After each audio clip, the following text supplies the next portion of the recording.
지난주까지 바이블 타임의 본문이 다니엘서와 호세아서, 그리고 어제 우리가 요엘서를 읽었습니다. 이달 말까지 말라기가 끝납니다. 말라기가 끝납니다. 열심히 하고 계시죠? 아직 열심을 안 내고 있는 분이 있다면 10월 달부터 신약이 시작되어집니다. 새로운 마음으로 작정하셔서 꼭 바이블 타임 구입하셔서 성경을 읽으시기 바랍니다. 옆 사람에게 한번 물어보세요. 바이블 타임 잘하고 계십니까? 대답도 들으셔야죠. 신방을 갔더니만 어떤 집사님 집에 바이블 타임이 몇 권이 화장대 위에 쭉 이렇게 놓여 있더라고요. 아유, 바이블 타임 열심히 하시네요 했더니 남편 집사님이 목사님 전시용이에요.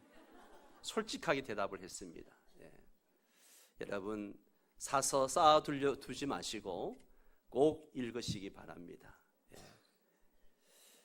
다니엘서 후반부 7장부터 12장까지가 다니엘서 후반부라고 이야기하는데, 다니엘서 이 후반부에는 4가지 환상이 나옵니다. 다니엘이 기도하며 본 환상이죠. 7장이 바로 네 짐승의 환상이고, 8장이 양과 염소의 환상이고, 9장이 이런 일회의 환상입니다. 그리고 10장부터 12장까지가 큰 전쟁의 환상입니다. 이 모든 환상은 다니엘이 금식하며 기도할 때 그에게 보여주셨던 환상들입니다. 다니엘서 후반부에 보면 다니엘이 금식하며 기도하는 것이 2번 정도 나옵니다. 바로 9장과 10장에 그 내용이 나오는데요. 그러면 다니엘이 왜 금식하며 기도하게 되었을까 하는 것이죠. 다니엘이 금식하며 기도하게 된 것은 다름이 아니라 하나님의 말씀을 읽다가 발견한 그 하나님의 약속의 말씀 때문입니다. 9장에 보면 다니엘은 하나님의 말씀을 연구하고 묵상하던 중에 이스라엘 포로 생활이 70년 만에 끝나게 될 것이다, 바벨론 포로가 70년 만에 끝날 것이라고 하는 하나님의 약속을 발견하게 됩니다. 다니엘이 이것을 깨달았을 때가 언젠가 하면 바벨론에 끌려가서 포로 생활을 한 지가 68년이 되는 해입니다. 그러니 앞으로 2년만 있으면 뭐예요? 포로 생활이 끝나는 거예요. 그러니 다니엘의 가슴이 얼마나 뛰고 흥분이 되었겠습니까? 이 놀라운 하나님의 약속을 깨달은 다니엘은 그 약속을 붙잡고 금식하며 이스라엘의 회복을 위해서 기도합니다. 그 내용이 9장에 자세하게 나오는데, 다니엘이 기도하면서 민족과 백성들의 죄를 회개하고 자복합니다. 마치 자기가 지은 죄처럼 그렇게 민족을 위해서, 백성들의 죄를 위해서 기도합니다. 다니엘은 하나님의 긍휼을 의지하여 기도했습니다.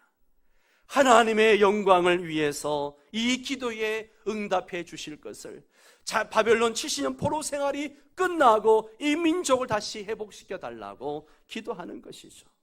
하나님께서는 이러한 다니엘의 기도에 속히 응답해 주셨습니다.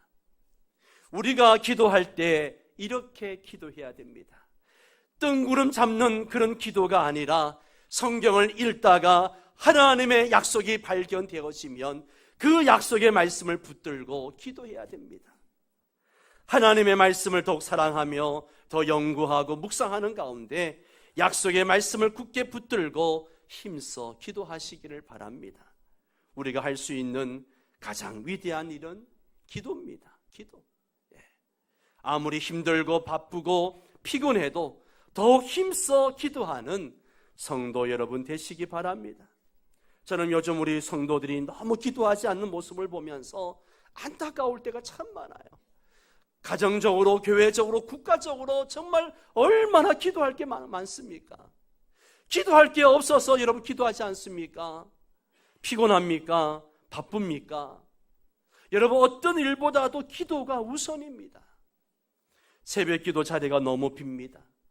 너무 비니까 하나님이 이 종의 마음을 이루어 주시려고 그러시는지 몰라도 타 교회 성도들이 많이 오더라고요. 요즘은요. 우리 교회 성도들이 점점 줄어가는데 타 교회 성도들이 많이 와요. 이게 말이 됩니까, 여러분? 직분에 대한 책임의식을 가지고 기도하시기 바랍니다. 다니엘은 말씀을 연구하던 중에 이스라엘 포로 생활이 70년 만에 끝날 것이라고 하는 예레미야 예언을 깨달았습니다. 예레미야 29장 10절에 여호와께서 이와 같이 말씀하시니라. 바벨론에서 70년이 차면 내가 너희를 돌보고 나의 선한 말을 너희에게 성취하여 너희를 이곳으로 돌아오게 하리라. 다니엘은 이 예언을 깨달았을 때 그 약속의 말씀을 붙들고 기도하기 시작했습니다. 이스라엘은 이제 곧 고국으로 돌아가서 성전을 건축하게 될 것입니다. 그런데 다니엘은 기도하면서 이스라엘의 포로 생활이 끝나고 그들이 고국으로 돌아가는 그 이상의 어떤 비전을 가지고 기도하고 있는 것이죠. 그게 뭘까요? 메시아에 대한 그런 비전인 것이죠. 구약에는 메시아에 관한 예언들이 참 많이 나옵니다. 다니엘서에도 마찬가지입니다.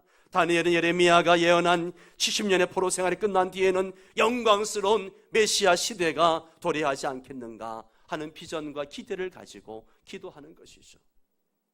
그때 하나님께로부터 응답이 왔습니다. 그 응답이 바로 다니엘서 9장 71회에 대한 환상인 것이죠. 71회의 환상은 이스라엘 백성들과 그의 왕국을 위한 비전인 것입니다. 한마디로 요약한다면 9장 24절에 의하면 그 나와 있는 것처럼 메시아가 오심으로 이루어질 일에 대한 이야기죠. 그게 뭡니까? 죄가 끝나고 모든 죄가 용서되어지고 그리고 영원한 의가 드러나게 되고 환상과 예언이 마치게 되고 지극히 거룩한 이가 기름을 부음을 받게 될 것이다. 이게 모두 뭡니까? 메시아가 이 땅에 오심으로 이루어질 일에 대한 말씀인 것이죠. 그리고 오늘 10장에도 다니엘이 새 1회 동안 금식하며 기도하는 그런 장면이 나옵니다. 우리 한번 2절과 3절 말씀을 같이 읽겠습니다. 그때에 나 다니엘이 새 1회 동안을 슬퍼하며 새 1회가 차기까지 좋은 떡을 먹지 아니하며 고기와 포도주를 입에 대지 아니하며. 자, 다니엘이 이렇게 새 1회 즉 21일 동안 금식 기도한 이유는 바로 히데길 강가에서 본 큰 전쟁의 환상 때문에 그렇습니다. 하나님께서 앞에 미래에 이루어질 일에 대한 그 역사를 환상으로 보여주신 겁니다. 오늘 설교는 그 환상에 대한 이야기보다도 다니엘의 기도에 초점 맞추어서 기도의 좀 교훈을 우리가 받기를 원합니다. 첫 번째는요, 기도는 영적 사역입니다. 따라서 합니다. 기도는 영적 사역이다. 기도가 뭐라고요? 영적 사역이라는 거예요. 다니엘은 기도의 사람이었습니다. 다니엘서 읽어보시면 정말 다니엘은 기도 빼면 아무것도 아니에요. 늘 기도하는 사람이었습니다. 어렸을 때에도 그가 10대에 포로로 끌려왔을 때에도 기도하는 사람이었고 그가 90이 다 된 노인이 되었을 때에도 기도하는 사람이었고 모함을 받아 감옥에 갇히고 또한 사자굴에 갇혔을 때에도 기도하는 사람이었고 평안할 때에도 기도하는 사람이었고 바벨론 제국에서도 바사 제국에서도 항상 기도하는 사람이었습니다. 한마디로 그는 평생 기도하는 사람으로 살았습니다. 오늘 본문 1절에 보면 바사왕 고레스 제3년이라 그렇게 말하고 있습니다. 바사왕 고레스는 유대인들이 결코 잊을 수 없는 그런 인물이죠. 에스라 1장 1절에 3절까지 보면 그 즉위 원년에 유대인들은 예루살렘으로 올라가서 하나님의 성전을 건축하라 그렇게 조서를 내립니다. 그 조서대로 바벨론의 포로 잡혀왔던 많은 사람들이 예루살렘에 올라가서 성전을 건축하고 성벽을 재건하고 하는 일들을 했습니다. 그런데 한 가지 의문이 있습니다. 왜 그러면 다니엘은 그들과 함께 올라가지 않았는가 하는 거죠. 왜 다니엘은 올라가지 않았는가? 분명히 지도자고 리더급에 있는 사람인데 왜 올라가지 않았을까? 여러 추측이 있지만 이런 추측을 해봅니다. 다니엘이 바벨론 포로로 끌려온 것이 10대 후반이었습니다. 그리고 다니엘이 바벨론 포로 생활이 끝나는 시점에 예레미야의 말씀을 깨닫고 기도를 했는데 이때가 68년, 포로 생활 68년이 되는 해입니다. 그러니 10대 중후반에 바벨론 포로를 끌려가서 포로 생활을 68년 했으니 대충 다니엘의 나이가 몇 살인지 나옵니다. 80대 중반 노인입니다. 거의 90세가 다 된 노인이 바벨론에서 예루살렘까지 그 험한 길을 여행한다는 것은 무리였을 것입니다. 그는 비록 성전을 건축하는 일에는 몸으로 직접 참여하지는 않았지만 바벨론에 남아서 기도로 성전 건축하는 일을 돕고 동참했을 것입니다. 몸으로 직접 뛰어들어서 일하는 사역도 중요하지만 보이지 않는 곳에서 영적으로 기도하는 사역도 너무너무 중요합니다. 출애굽기 17장에 보면 아말렉과 이스라엘이 전쟁을 하게 됩니다. 이스라엘은 이제 막 출애굽을 해가지고 아무런 무기도 없고 전쟁 경험도 없이 나온 사람들입니다. 그런데 아말렉과 전쟁이 벌어졌습니다. 모세는 여호수아에게 군대를 이끌고 나가서 싸우라고 이야기하고 자기는 산에 올라가 기도합니다. 사람들은 쉽게 생각할 수 있습니다. 아니, 전쟁이 나면 한 손이라도 보태가지고 전쟁을 도와야 되고 싸울 힘이 없으면 전쟁 물자라도 화살이라도 나누어 주고 해야 되지 않겠는가? 어떻게 산에 올라갈 수 있겠는가? 그렇게 비난할 수도 있습니다. 그런데 모세가 산 꼭대기에서 손을 들고 하나님께 기도하면 산 아래에 있던 이스라엘 군대가 승리를 하고 모세의 손이 피곤해서 손이 내려오면 이스라엘 군대가 패하고 이런 일이 반복되어집니다. 결국 아론과 훌이 모세의 양손을 붙들려 올렸을 때 이스라엘 군대가 아말렉 족속을 물리치고 승리할 수 있었습니다. 이렇게 여호수아처럼 몸으로 일하는 사람도 필요하고 모세처럼 기도에 힘쓰는 사람도 필요합니다. 초대교회는 기도를 아주 중요한 영적 사역으로 여겼기 때문에 기도에 전념을 했습니다. 그들은 오순절날 성령이 강림하기도 전에 오로지 기도에 힘썼다라고 이야기합니다. 그리고 오순절날 성령이 임하고 나서도 초대교회는 기도에 힘썼습니다. 베드로와 요한이 감옥에 갇혔을 때에도 교회는 기도에 힘쓰고 한 마음으로 하나님께 소리를 높여 부르짖었다라고 말하고 있습니다. 초대교회는 그 정도로 기도를 가장 중요한 영적 사역으로 여겼다는 것이죠. 고령화 사회가 될수록 교회 안에 나이 드신 분들이 많습니다. 어른들이 흔히 하는 말이 있습니다. 늙은이가 무엇을 할 수 있겠어? 그러면서 뒷전으로 빠지려고 합니다. 아닙니다, 여러분. 얼마든지 사역을 할 수 있습니다. 기도는 어떤 사역보다도 중요한 사역입니다. 기도는 영적인 사역입니다. 이 영적 사역에는 나이가 상관이 없습니다. 누구나 다 참여할 수 있습니다. 여러분의 기도가 교회를 살립니다. 여러분의 기도가 나라를 살립니다. 여러분의 기도가 여러분의 가정을 살립니다. 제가 이렇게 목회할 수 있는 것도 여러분의 기도 덕분입니다. 여러분들의 기도가 없으면 저는 이렇게 목회할 수 없습니다. 저는 우리 교회 성도들이 이 영적 사역에 많이 동참하기를 원합니다. 행복한 만남 전도축제에 직접 나서서 전도할 수도 있습니다. 오늘이 태신자 1차 작정입니다. 여러분, 우리가 사랑하는 가족, 이웃들을 전도하려고 기도하는 마음으로 이름을 적습니다. 그러나 이름만 적어내고 기도하지 않으면 전도할 수 없어요. 여기에는 무엇보다 기도가 필요합니다. 여러분, 기도로 적극적으로 동참해 주시기 바랍니다. 기도하면 전도 현장에, 선교 현장에 놀라운 역사가 나타납니다. 여러분, 한번 거목을 생각해 보십시오. 그 아름드리 나무들, 장정이 명명 껴안아도 안을 수 없는 큰 나무, 수십 미터 뻗어 있는 그 나무들, 울창한 잎을 자랑하는 그 나무들. 여러분, 거목이 되려면 눈에 보이는 줄기나 잎도 중요하지만 보이지 않는 뿌리가 더 중요합니다. 건물도 마찬가지입니다. 기둥과 외벽도 중요하지만 기초가 너무너무 중요하죠. 기도란 거목의 뿌리와 같고 큰 건물의 기초와 같습니다. 기도는 눈에 띄지 않는 사역이지만 가장 중요한 영적 사역이라는 것을 꼭 꼭 기억하시기 바랍니다. 두 번째는 기도는 영적 싸움입니다. 따라서 합니다. 기도는 영적 싸움이다. 다니엘이 세 일회 동안 금식하며 기도했을 때 하나님은 가브리엘 천사장을 보내서 즉각적으로 응답을 하십니다. 12절 말씀을 함께 읽습니다. 그가 내게 이르되 다니엘아 두려워하지 말라.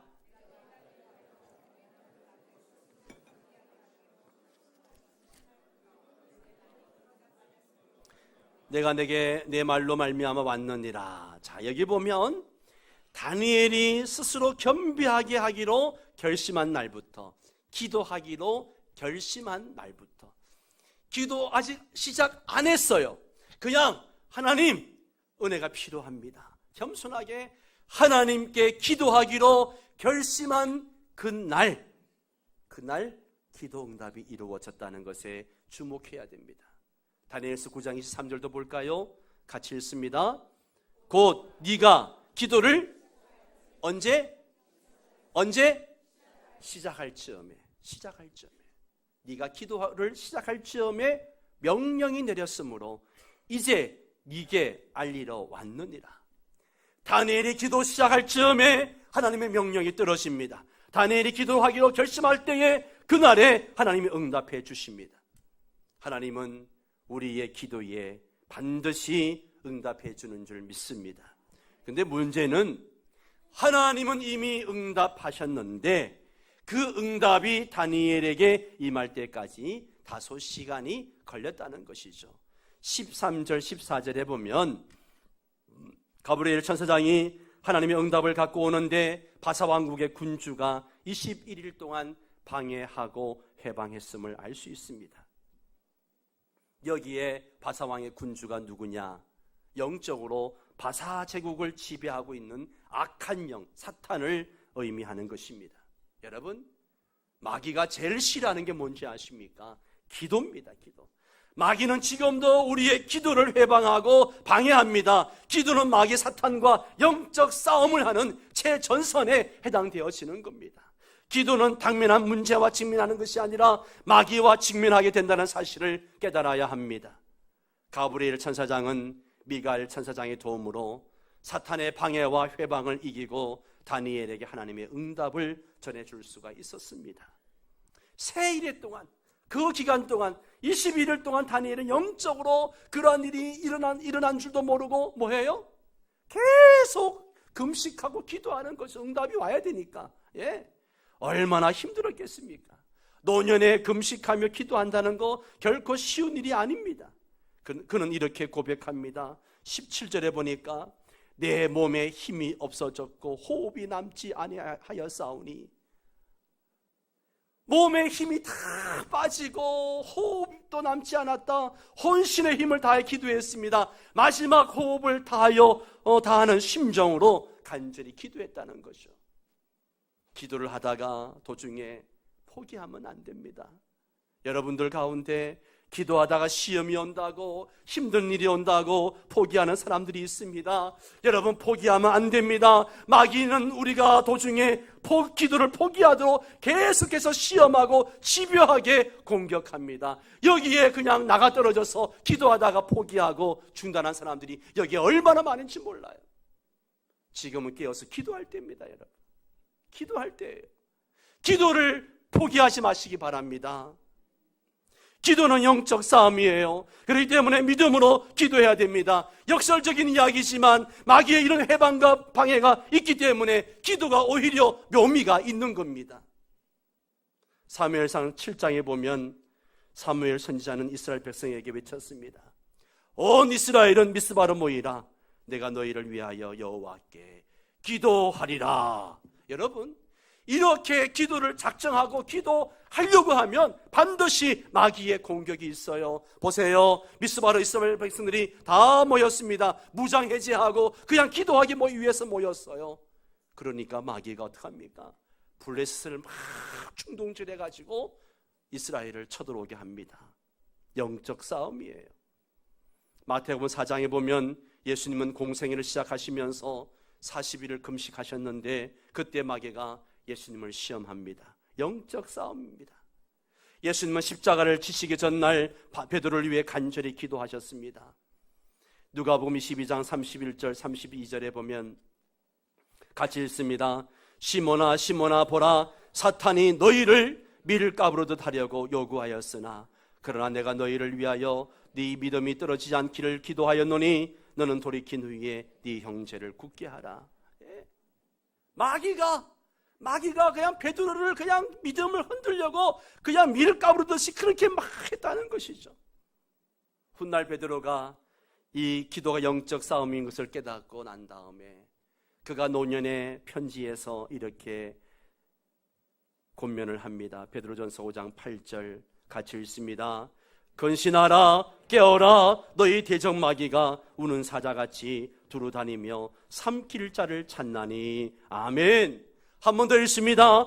근신하라 깨어라, 너희 대적마귀가 우는 사자같이 두루다니며 삼킬 자를 찾나니. 여러분의 기도하려고 할 때 마귀가 방해합니다. 우리가 행복한 만남, 이러한 주의를 하려고 할 때에 마귀의 방해가 있습니다. 기도하지 못하게 합니다. 우리의 마음을 상하게 하고 집중력을 떨어뜨립니다. 그렇기 때문에 우리는 더욱 깨어서 기도해야 돼요. 기도는 영적 싸움이에요. 우린 지난주부터 릴레이 금식 기도에 들어갔습니다. 이것은 영적 싸움입니다. 그렇기 때문에 적당히 하려고 해서는 안 됩니다. 전투에 임하는 자세로 기도해야 합니다. 세 번째로 기도는 영적인 충전입니다. 따라서 합니다. 기도는 영적인 충전이다. 다니엘은 기도할 때 온몸이 탈진될 정도로 힘이 빠지는 것을 느꼈습니다. 본문 8절에 의하면 그는 힘이 다 빠졌고 힘이 다 없어질 정도였습니다. 17절에 보면 몸에 힘이 없어졌을 뿐만 아니라 호흡도 남지 아니했다라고 고백할 정도입니다. 기도는요 참으로 힘든 일이에요. 그렇기 때문에 힘이 있을 때, 건강할 때 기도해야 됩니다. 예? 힘 있을 때, 건강할 때, 여러분 힘 있을 때 기도하세요. 예? 건강할 때 기도하세요. 금식도 젊을 때 해야 하고 철야도 건강할 때 해야 됩니다. 다니엘은 환상 가운데 주님을 만났습니다. 5절 6절은 그가 만난 주님을 묘사한 내용인데요, 7절에 보면 다니엘과 함께한 사람들이 많이 있었지만 다니엘 한 사람만 환상 가운데 주님을 만나게 됩니다. 그런데 10절에 보면 그렇게 지쳐있는 다니엘을 주님이 만나주시는데요, 10절 같이 읽을까요? 한 손에 있어 나를 어루만지기로 내가 떨었더니 그가 내 무릎과 손바닥이 땅에 닿게 일으키고, 주님이 그를 만져주셨습니다. 18절도 볼까요? 또 한 사람의 모양 같은 것 하나가 나를 만지며 나를 강건하게 하여 19절 이르되 큰 은총을 받은 사람이여 두려워하지 말라, 평안하라, 강건하라, 강건하라. 그가 이같이 내게 말하매 내가 곧 힘이 나서 이르되 내 주께서 나를 강건하게 하셨사오니 말씀하옵소서. 두 번씩이나 거듭해가지고 평안하라, 강건하라, 강건하라 말씀하십니다. 그랬더니만 다니엘이 힘을 얻어서 다시 일어서서 주의 사역을 감당하는 것을 보게 됩니다. 여러분, 우리가 기도할 때 하나님이 나를 찾아와 주시고 만나 주십니다. 나를 만져 주셔요. 내가 지쳐 기도할 때 나에게 새 힘을 주십니다. 이게 바로 기도의 묘미라고 하는 것이죠. 기도 전에는 내가 절망하고 지쳐있고 힘들어있고 정말 낙심해져 있는데 기도하고 나면 그 마음에 확신이 생기고 위로가 생기고 그리고 하나님을 더 의지하게 되는 것이죠. 주님을 앙망하는 자에게 주님은 힘과 능력을 주십니다. 이사야 40장 29절에서 31절을 우리 함께 소리내어서 크게 함께 읽겠습니다. 피곤한 자에게는 능력을 주시며 무능한 자에게는 힘을 더하시나니 소년이라도 피곤하며 곤비하며 장정이라도 넘어지며 쓰러지되 오직 여호와를 앙망하는 자는 새 힘을 얻으리니 독수리가 날개치며 올라감 같을 것이요 다른 박질하여도 곤비하지 아니하겠고 걸어가도 피곤하지 아니하리라. 아멘. 기도는 육신적으로 피곤할 수 있어요. 기도하다 보면 지칩니다. 또 철야하고 금식하다 보면 너무너무 지칠 때가 있어요. 그러나 영적으로 그보다 더 큰 힘과 능력을 공급받을 수 있습니다. 기도를 통해서 하나님을 만나야 합니다. 하나님 주시는 힘과 능력을 공급받아야 됩니다. 끊임없이 영적으로 재충전이 되어야 합니다. 우리가 핸드폰을 쓰다 보면 어떤 사람은 하루 종일 쓰는 사람도 있지만 어떤 사람 반나절 만에 그냥 배터리가 다 따라가지고 또 재충전해야 되고 충전해야 되고 그럽니다. 예. 여러분, 우리 영혼도 마찬가지예요. 영혼도 주님의 은혜로 충전되어져야 돼요. 기도로, 말씀으로, 하나님의 은혜로 충전되어져야 됩니다. 기도 잘한다고 소문난 천주교의 어느 대주교가 있었습니다. 이 사람은 30년 동안 하루도 빠짐없이 매일 정해진 시간, 정해진 장소, 정해진 그 시간 동안 빠짐없이 매일매일 30년을 그렇게 기도했습니다. 30년의 그 기록은 아무도 깰 수 없는 대기록이었습니다.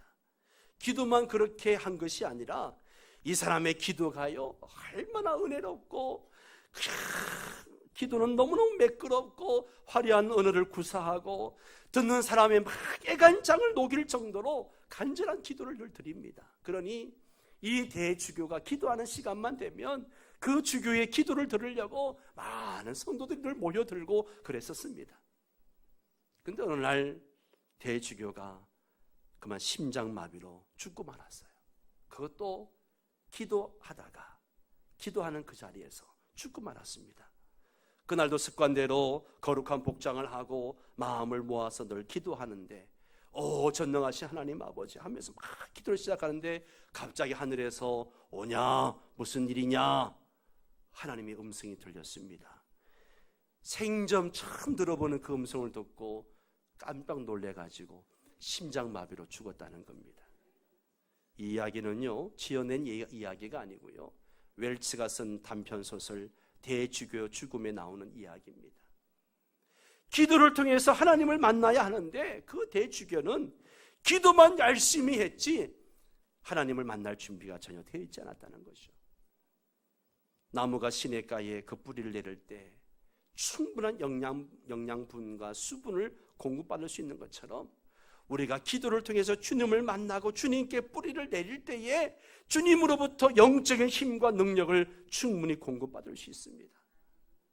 예수님은 날마다 힘들고 고단한 일과였지만 그 다음 날 새벽에는 어김없이 하나님 앞에 나와서 새벽 기도를 하셨습니다. 매일같이 끊임없이 영적으로 재충전을 하셨다는 것이죠. 여러분, 힘들고 지쳐 있습니까? 어려운 문제가 있습니까? 주님께 나와 기도하십시오. 예, 기도하십시오. 예. 여러분, 제가 왜 새벽 예배를 1부, 2부 사람도 많이 나오지 않는데 왜 2부까지 만들어서 하는지 아십니까? 한 분이라도 좀 더 나와서 기도하라고. 저는 1부만 하면 너무 좋아요. 예, 일찍 끝나고 좀 일찍 가서 좀 쉴 수도 있고요. 예. 그러나 2부까지 만들어서 하는 이유는 성도들이 기도해야 되기 때문에 한 사람이라도 더 나와서 하나님께 기도하고 은혜 받고 충전받아서 승리하며 살라고 그렇게 새벽 기도를 2부까지 만들어서 하는 겁니다. 우리나라 초창기에 윌리엄 존 맥킨지라는 선교사가 있었습니다. 1894년 소래에 교회를 세우고 약 10개월 동안 사역을 하다가 갑자기 하나님의 부르심을 받았는데요, 캐나다의 케이프 브렌턴에서 태어났는데 그는 선교사로 부르심을 받고 한국을 향해 떠나던 어느 날 이제 대륙 횡단 기차를 탔습니다. 그 기차가 로키 산맥을 부근에 이르렀을 때 그때가 토요일 날 밤이었습니다. 그는 캄캄한 밤에 막 짐을 챙기더니만 기차에서 내립니다. 함께 여행하던 사람들이 왜 그러냐고, 지금 밤에 내리면 어디 가서 자고 어떻게 하냐고 붙잡았습니다. 그러자 그는 나는 주일에는 절대 여행하지 않겠다고, 하나님 앞에 예배하는 게 나는 먼저라고, 그러면서 무작정 기차에서 내렸습니다. 하룻밤 묵을 수 있는 숙소를 찾다가 술주정꾼들과 도박꾼들이 모여있는 그런 곳에 숙소를 정하게 되었습니다. 낯선 사람의 출연에 그들은 호기심을 갖고 이것저것을 캐묻기 시작했습니다. 얼마 시간 보내고 난 다음에 맥킨지 선교사가 부탁을 하죠. 여러분, 저는 토요일 날 잠자기 전에 꼭 기도하고 말씀을 보는 시간이 되었습니다. 그러니 내가 기도하고 말씀 보는 시간만큼은 조용히 해달라고 부탁을 했습니다. 그랬더니만 그 시끄럽던 그 집이 맥켄지 선교사가 기도하고 말씀 보는 동안에 조용해졌습니다. 그리고 이튿날 그들과 함께 그곳에서 주일 예배를 드리게 되었습니다. 그리고 그들의 따뜻이 배웅을 받고 한국에 와서 선교 사역을 감당하다가 일찍 하나님의 부름을 받았습니다. 그는 어디에 있든지 어디에 가든지 매일같이 기도를 통해서 하나님이 주시는 힘과 능력을 공급받아서 살았다는 이야기입니다. 하나님께서는 다니엘의 기도에 즉시 응답해 주셨습니다. 20절 21절에 보면 내가 이같이 말하여 기도하며 내 죄와 및 내 백성 이스라엘의 죄를 자복하고 내 하나님의 거룩한 산을 위하여 내 하나님 여호와 앞에 간구할 때에 곧 내가 기도할 때에 이전 이상 중에 본 그 사람 가브리엘이 빨리 날아서 저녁 제사 드릴 때쯤에 내게 이르더니, 다니엘이 기도를 시작하자 하나님께서 즉시 가브리엘 천사를 다니엘에게 보내셨습니다. 우리는 본문에서 우리가 기도할 때 천국에서 무슨 일이 일어나는지를 짐작할 수 있습니다. 우리가 기도할 때 하나님께서 우리의 기도에 응답하시기 위해서 누구를 동원하십니까? 천사를 동원하십니다. 이것은 지금도 마찬가지입니다. 다니엘에게만 그렇게 응답하신 하나님이 아닙니다. 우리가 기도할 때에도 하나님은 천사를 부리는 영으로 사용을 하신다라고 시편에 말하고 있습니다. 우린 때로 하나님께서 멀리 계시는 것처럼 생각할 때도 있고 우리의 기도에 응답해 주시 않는 것처럼 생각할 때도 있습니다. 그러나 하나님은 우리 곁에 가까이 계시고 우리가 기도할 때 즉시 응답하시고 역사하십니다. 여러분, 이 말씀을 꼭 기억해 두시기 바랍니다. 하나님께서 언제 우리의 기도에 응답하십니까? 우리가 기도를 시작하자마자 하나님께서 응답하시고 역사하시기 시작하십니다. 얼마나 놀랍고 가슴 뜨거운 이야기입니까? 기도할 때마다 이 사실을 기억하십시오. 이 사실을 깨달을 때 막 흥분되고 가슴이 막 뛰지 않습니까?